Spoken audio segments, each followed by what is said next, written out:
Authors ने economics की definition दी। Adam Smith ने जो डेफिनेशन दी वो सबसे पहली डेफिनेशन थी और इस डेफिनेशन को कहा जाता था वेल्थ डेफिनेशन। एडम स्मिथ ने क्या कहा कि इकोनॉमिक्स का मतलब है पैसे कमाना। ठीक है, economics is a science of earning money. पैसे कमाने की आर्ट को हम इकोनॉमिक्स कहते हैं। ठीक है, अभी इनकी डेफिनेशन काफी हद तक सही थी, पर इसमें ना एक दिक्कत थी, economics is not only earning money. ठीक है, तो एल्फ्रेड मार्शल है। अब बड़ी कमाल की बात ये भी है कि एडम स्मिथ को भी फादर ऑफ इकोनॉमिक्स कहा जाता है, एल्फ्रेड मार्शल को भी फादर ऑफ इकोनॉमिक्स कहा जाता है। तो एल्फ्रेड मार्शल ने कहा कि economics is not just earning money, it is also the science of spending the money, कि सिर्फ पैसे कमाने नहीं। बेटा आपका पूरा नाम क्या है बच्चे, सिर्फ सरने बताओ। गुप्ता। गुप्ता, हाँ। तो मैं ना मजाक में एक बात कहता हूँ, मजाक में कहता हूँ, सीरियस मत लेना। ठीक है, कि जो पहली डेफिनेशन है ना, वो पहली डेफिनेशन है बनियों वाली, कि बस पैसा कमाना है। और जो दूसरी डेफिनेशन है ना, वो है पंजाबियों वाली, कि भैया पैसे को खर्च भी अच्छा करना। है। हाँ ठीक है, don't take it anyway, just मजाक के लिए। अरे नहीं सर, ये तो चलता है। बेटा मैं पहले ना इतना नहीं बोलता था। एक सेकंड, रिकॉर्डिंग हो रही है, एक सेकंड पॉज कर। ने डेफिनेशन दी वेल्थ। एडम स्मिथ ने कहा इकोनॉमिक्स इज अर्निंग मनी। इन्होंने कहा नहीं, it is study of human being, कि वो कैसे पैसा कमाते हैं, कैसे खर्च करते हैं। पर सबसे बड़ी डेफिनेशन जो थी ना, वो दी थी लैनल रॉबिन्स। लैनल रॉबिन्स ने कहा देखो जी, ह्यूमन वांट्स आर अनलिमिटेड और रिसोर्सेज आर लिमिटेड। देखो हमारी वांट अनलिमिटेड, अगर मैं अभी लिस्ट बनाऊं कि तुम्हें क्या क्या चीजें चाहिए, तो तुम लाखों चीजें लिखवा दोगे। पर रिसोर्सेज जो है वो लिमिटेड है, रिसोर्सेज के ऑल्टरनेटिव यूज है, तो हमें चॉइस करना पड़ता है। जैसे कि देखो, हमारी वांट पेट्रोल के लिए अनलिमिटेड है, बट पेट्रोल तो लिमिटेड है और पेट्रोल के काफी ऑल्टरनेटिव यूजेस, तो हमें चूज करना पड़ता है क्या करें। जैसे पेट्रोल के ऑल्टरनेटिव यूज क्या है, पेट्रोल से गाड़ी चला सकते हैं, डीजल। ट्रक चला सकते हैं, जनरेटर चला अच्छा। सकते हैं, मशीनें चला सकते हैं, बहू जला सकते हैं। ठीक है, तो क्या? हमें चूज, बहू जला सकते हैं ना, वो गंदी सांस नहीं होती जो बहू पे पेट्रोल छिड़क के उसको जला देती है। सा। सीरियल नहीं देखती क्या तुम? ठीक है, तो नहीं सर। हाँ देखने भी नहीं चाहिए, वेब सीरीज देखनी चाहिए। तो फिर प्रॉब्लम चॉइस आती है, तो चॉइस क्या करो, गाड़ी चला लो, जनरेटर चला लो, बहू मत जलाओ। ओके, तो लैनल रॉबिन्स ने ये कहा। वेल डेफिनेशन क्या थी, पैसे कमा लो। Welfare definition, study of man and ordinary, it require how he get his income and how he uses it. अब ये जो पॉल एंटनी सैमुअल्सन थे ना, इन्होंने बड़ी पागलों वाली डेफिनेशन दी। इन्होंने क्या करा, इन्होंने कहा कि इकोनॉमिक्स इज, इकोनॉमिक्स की ग्रोथ डेफिनेशन, इन्होंने लेनल रॉबिन्स की पूरी डेफिनेशन कॉपी कर दी और उसके बाद कह दिया making the right choice is economics which satisfy the present need as well as future. ठीक है, और उन्होंने कहा लेनल रॉबिन्स की डेफिनेशन गलत है। लेनल रॉबिन्स तो बस प्रॉब्लम बता रहा है, उसका सोल्यूशन नहीं बता रहा। सोल्यूशन इन्होंने भी नहीं बताया, बस इन्होंने कहा ऐसे यूज करो कि आज की नीड भी फुलफिल हो जाए और कल की भी। चलो कोई क्या लेने दो बुड्ढे से। तो सर लेनन रॉबिन्स ने भी तो यही मेन कहा था। लेनल रॉबिन्स ने कहा था कि problem of choice is economics. इसने कह दिया कि making the right choice is economics, और ऐसी राइट चॉइस जो करंट नीड भी फुलफिल करे और फ्यूचर की नीड भी फुलफिल करे। Okay sir. ठीक है, बस दो लाइनें ऐड कर दी। ये पॉल एंटनी हम्म। सैमुअल्सन इंडियन होगा, वैसे है नहीं, हम ऐसे ही करते हैं। इकोनॉमिक एक्टिविटी, इकोनॉमिक एक्टिविटी क्या होती है, वो एक्टिविटी जिससे हम पैसा कमाते हैं, जैसे कि यस। बिजनेस करना, जॉब करना, टीचिंग करना, सर्विस डॉक्टर, प्रोवाइड। सर्विस। ठीक है, main economic activities are as follow. Production मतलब वैल्यू एडिशन करना, रॉ मटेरियल से फिनिश गुड बनाना। Consumption, goods and services consume करना। डिस्ट्रीब्यूशन, सामान बेचना। ठीक है, और साथ में फैक्टर्स और प्रोडक्शन को मिलता है, जैसे लैंड को रेंट, लेबर को वेजेस, कैपिटल को इंटरेस्ट, एंटरप्रेन्योर को profit. Yes sir.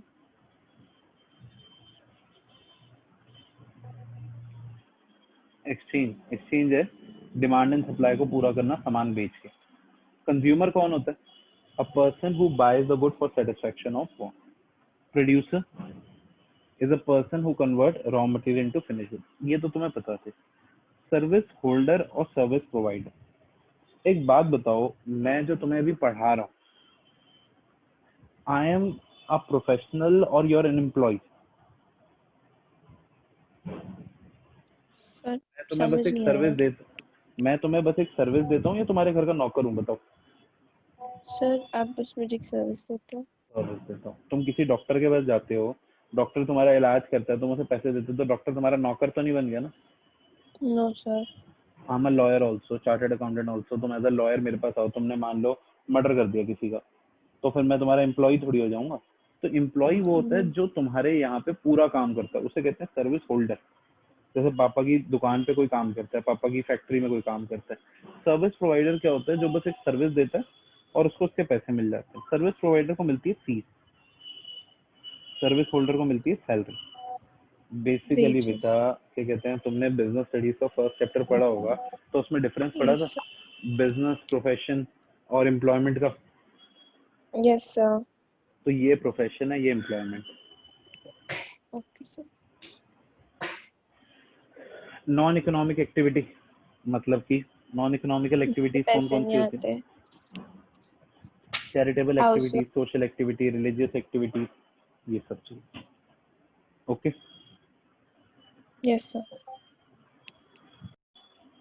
Okay sir. देखो स्टैटिस्टिक्स, अब स्टैटिस्टिक्स क्या है? अब जब हम बात करते हैं स्टैटिस्टिक्स की, तो स्टैटिस्टिक्स को समझा जाता है सिंगुलर और plural sense.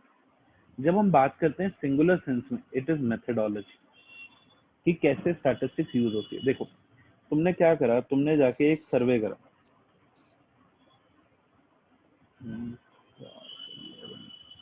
Class 11 new.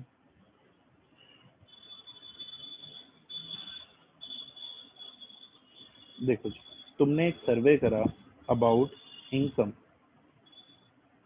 Of people in Rana Pratap.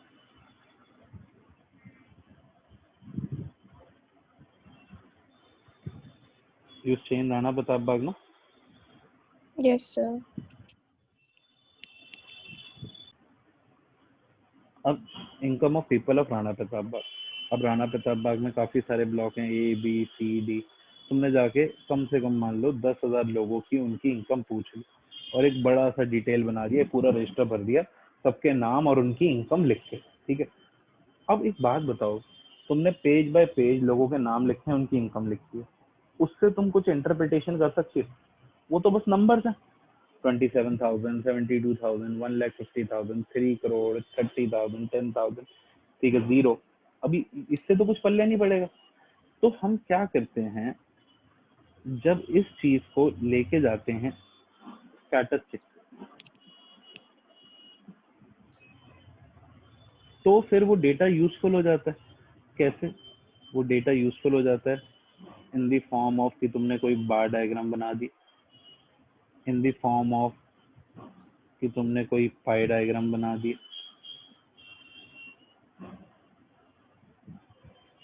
ठीक है? In the yes form sir. Of कि तुमने एवरेज दे दिया कि 27,361 on an average Rana Pratap Bagh का हर बंदा कमाता है, ठीक है? तो ये स्टैटिस्टिक्स है। ओके।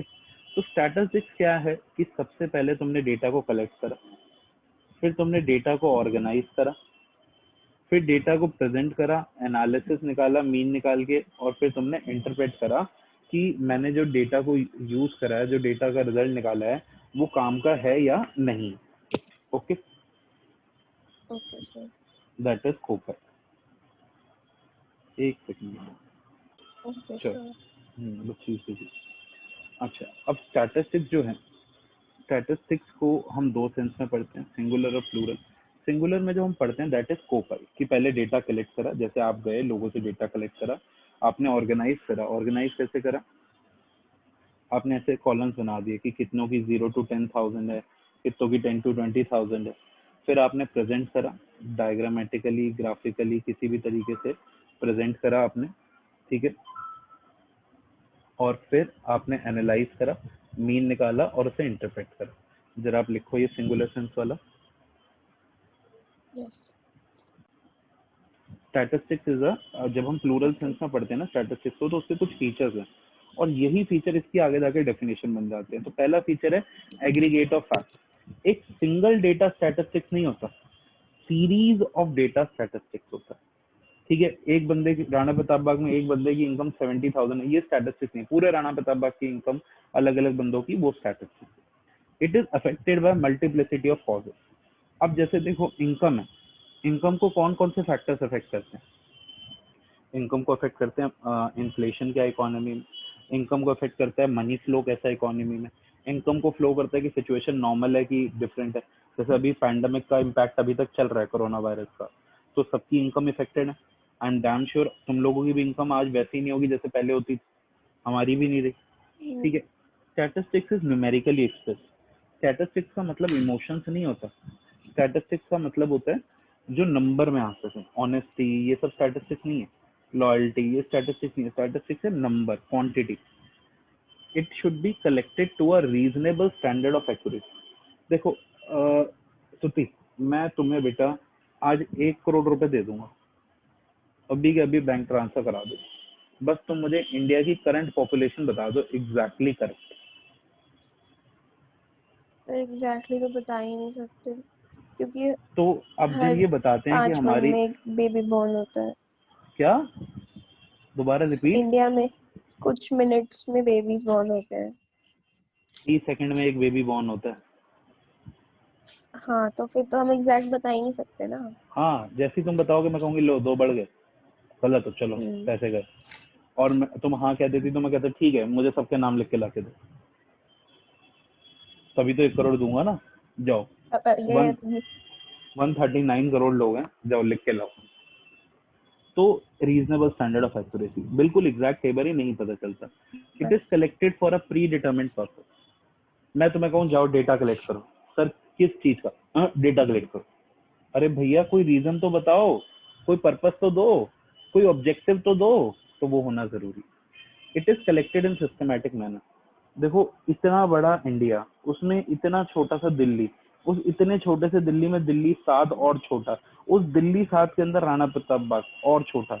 पर अगर उधर की भी तुम्हें लोगों की इनकम पता करनी है, लोगों को सर्वे करना है, तो तुम ऐसे ही किसी के घर नहीं जा सकते, तुम्हें एक प्लान बनाना पड़ेगा कि मैं क्या कहते हैं A block, B block, C block, D block, इन सब में जाएंगे, पहले ए ब्लॉक कवर करेंगे, ए ब्लॉक में कितने घर हैं वो कवर करेंगे, उनकी लिस्ट बनाएंगे। क्या कहते हैं तुम अपने नीचे कॉरेस्पॉन्डेंट रखोगी, एनमरेटर रखोगी जो तुम्हारे लिए काम करेंगे, तो काम हो पाएगा। ठीक है, एंड स्टैटिस्टिक्स में एक बात होती है, it should be placed in relation to one another. Statistics का काम होता है कंपेरेबल बनाना। ठीक है, और आजकल तो ये बहुत ही, चलो मैं कंपेरेबल का एग्जांपल देता हूँ जिसमें मुझे आजकल थोड़ी सी हंसी आ रही होती है। ये देखो हमारे टाइम पे क्या होता था कि जो रिपोर्ट कार्ड होती थी ना, तो रिपोर्ट कार्ड में मेरे टाइम पे तो मैं बताऊं सिर्फ मार्क्स दिए होते थे। जैसे दे दिए इकोनॉमिक्स 89,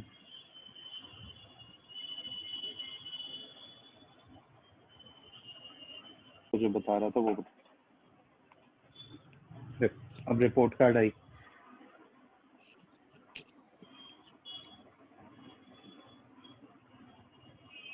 नो, अच्छा, अब ये रिपोर्ट कार्ड आई, तो हमारे टाइम पे तो हम क्या होता था बोल देते थे कि डांट पड़ रही है इंग्लिश में से 75, मम्मी यही हाईएस्ट है, ऐसी सी रिपोर्ट कार्ड होती थी। But yes sir. बाद में क्या करा, इन्होंने ये डाल दिया मैक्सिमम मार्क्स।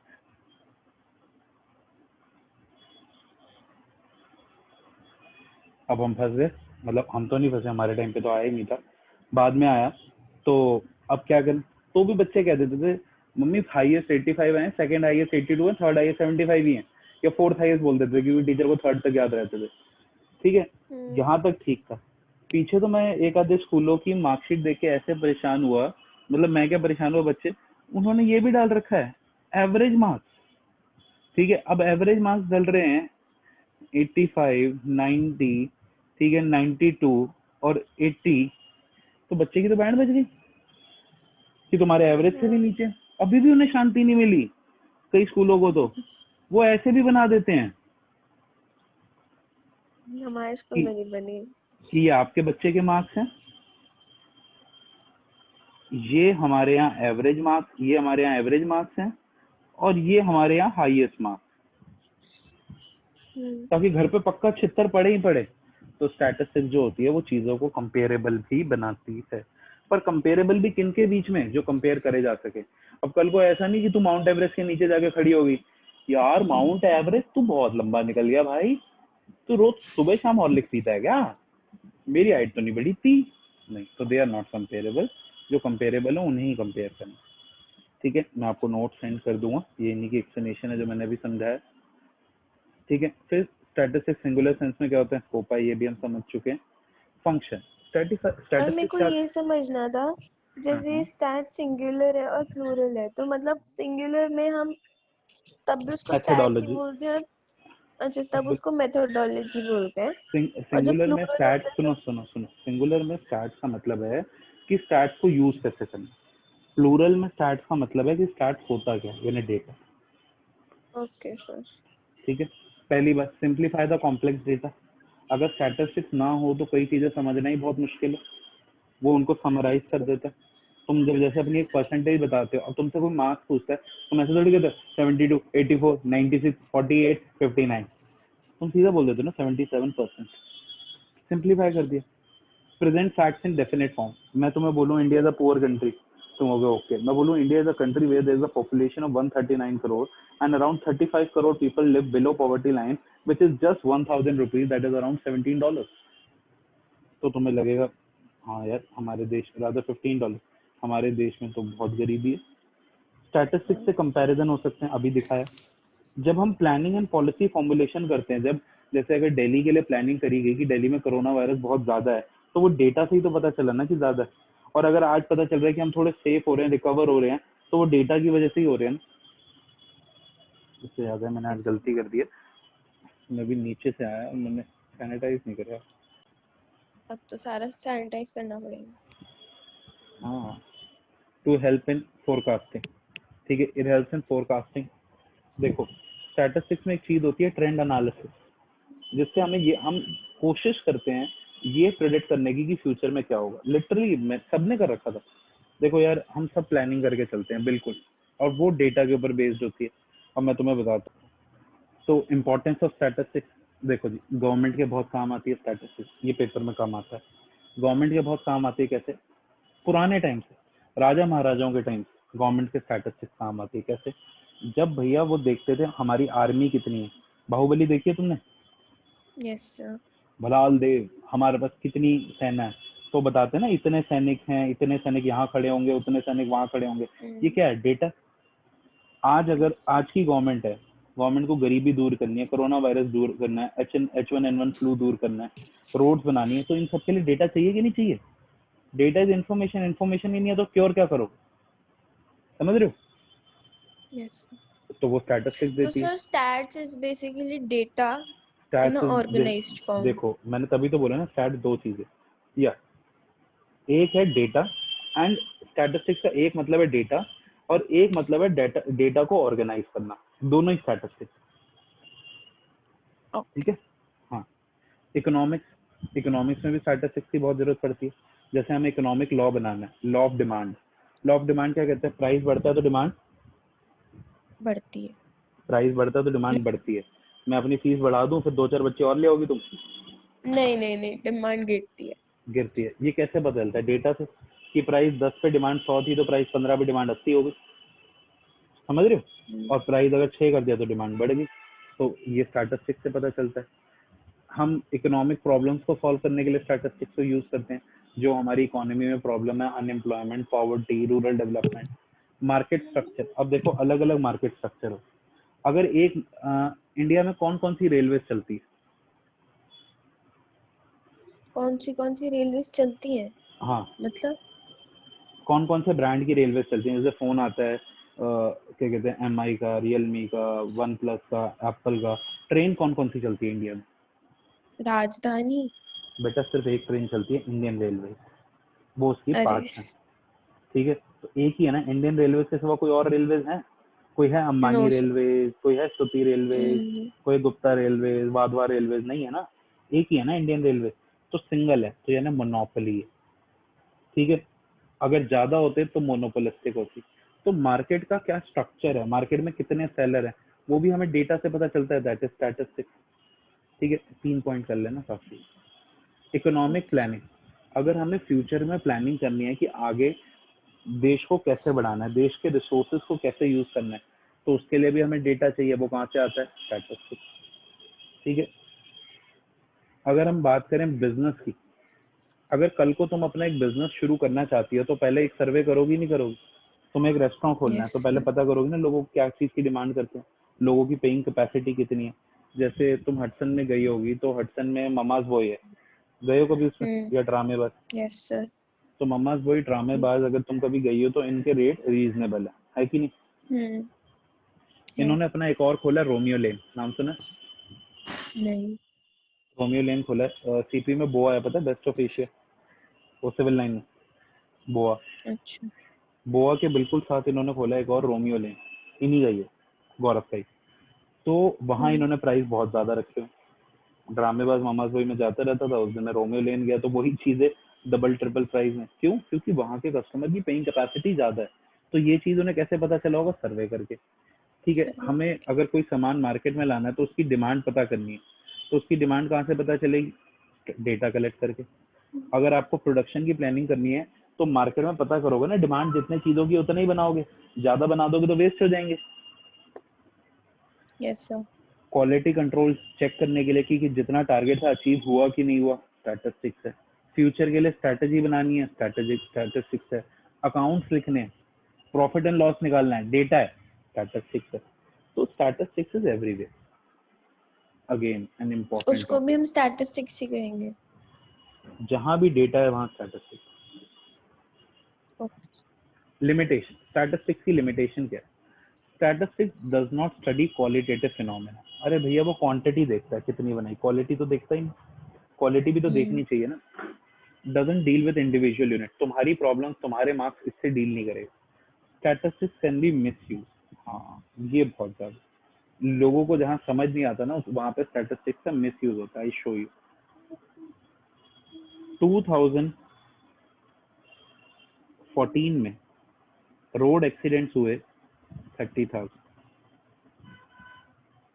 ठीक है।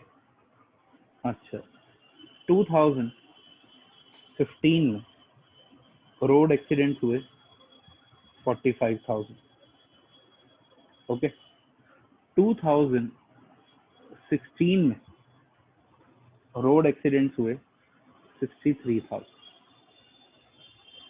अब एक बात बताओ, यहाँ पे कितने एक्सीडेंट्स बढ़े थे?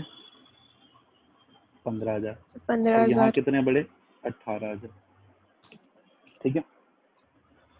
ओके। यस एक बात सर। बताओ, ऐसा था मान लो 2015 में ए की सरकार थी, 2016 में बी की सरकार थी। ठीक है। तो बी के आने से रोड एक्सीडेंट्स में रुकाव हुआ कि नहीं हुआ? नहीं, वो उल्टा बढ़ गए। बढ़ गए। बट अब अगर स्टैटिस्टिक्स का यूज करा जाए तो वो क्या शो करेगा? वो ऐसे शो करेगा कि 2015 2016, वो कहेगा 2015 में ना रोड एक्सीडेंट्स बढ़े थे 50%। 15,000 बढ़े, 15,000 30,000 का 50% होगा। 50%। ठीक है। और 2016 में ना रोड एक्सीडेंट बढ़े 40%। 18,000 45,000 का 40% होगा। समझ रहे हो? एक्चुअली में बहुत यस ज्यादा सर। बढ़ गए हैं। पर वो कैसे शो करेंगे? वो ये शो करेंगे कि जब बी की सरकार आई ना तो रोड एक्सीडेंट की बढ़ोतरी की दर घट के 10% घट गई। असल में एक्सीडेंट 3,000 ज्यादा हुए हैं, बट वो स्टैटिस्टिक्स का यूज करके ऐसे ऐसे शो कर देंगे कि बी की सरकार आने से 10% का इंक्रीमेंटल रेट ऑफ एक्सीडेंट कम हो गया। समझ गए? Yes sir. स्टैटिस्टिक्स को ऐसे यूज करा जाता है, जिनको स्टैटिस्टिक्स का यूज करना आता है। अरे मैं तुम्हें बताता हूँ, मेरे साथ हुआ था एक बार। I was in I was very young at that time, not that very, but हाँ, I was of 26 years of age. ठीक है। मेरे को सीए पढ़ाने का एक्सपीरियंस 7 साल का था। ठीक है। अब मेरे को 7 साल का एक्सपीरियंस पढ़ाने का, और मैंने जब बोर्ड देखा उस इंस्टीट्यूट ने जो मेरा बनाया, उन्होंने बनाया 32 years of collective experience of our faculty. भैया मेरे तो तोते उड़ गए। मैं कहा मेरी उम्र ही 26 साल है, इन्होंने बोर्ड में लिखा है कि हमारी टीम का 32 साल का एक्सपीरियंस है। अब अगर तू पढ़ेगी तो इससे देखो क्या लगेगा कि टीचर का एक्सपीरियंस कितना है, 32 ईयर्स। मैंने उनसे पूछा भैया क्या लिख दिया, मरवाओगे? कहते क्यों नहीं है, देखो देखो सर 4 सब्जेक्ट हैं, इको, लॉ, अकाउंट्स और क्वांटिटेटिव एप्टीट्यूड। आपका इको में 7 साल एक्सपीरियंस, आपका लॉ में 7 साल एक्सपीरियंस। मैं कहा हाँ। कहते हमारे अकाउंट्स के टीचर का भी 7 साल का एक्सपीरियंस, और हमारे जो मैथ्स के टीचर हैं वो पुराने हैं, उनका 11 साल का एक्सपीरियंस, प्लस करके देखो 32 आ गया। हमने यही तो लिखा है कलेक्टिव एक्सपीरियंस। अब बाहर वाला बंदा कहेगा 32 साल का एक्सपीरियंस है। मैं कहा पर थोड़ा तो सोच लेते, मेरी उम्र 26 साल है, 32 लिख दिया, अब हमें चोर कहेंगे। कहते नहीं सर हम समझा देंगे ना, क्या दिक्कत है। Statistics results are not true. अब स्टैटिस्टिकल रिजल्ट्स कैसे ट्रू नहीं है? एक महीने में एक जगह में 120 एक्सीडेंट हुए, तो ऑन एन एवरेज रोज कितने एक्सीडेंट हो रहे हैं? 4। क्या सर? एक महीने में मान लो तुम्हारी लोकेलिटी में 120 एक्सीडेंट हुए, तो ऑन एन एवरेज कितने एक्सीडेंट हुए? 4 या 5। 4। 120 बाई 30, 4।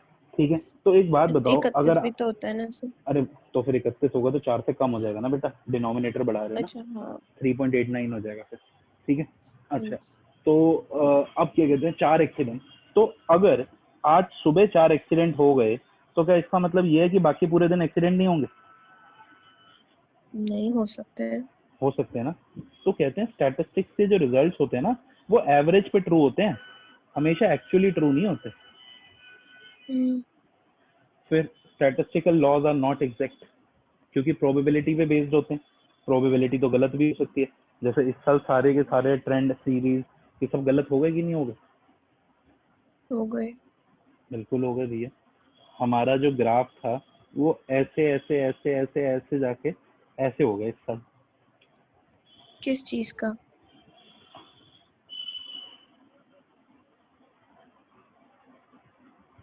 Money money. इनकम।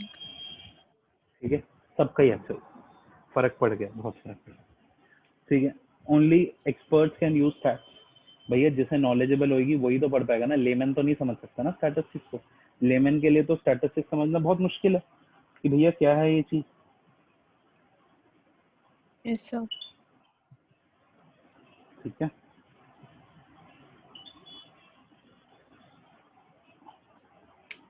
अच्छा, अब आप मुझे एक बात बताओ, आपके फोन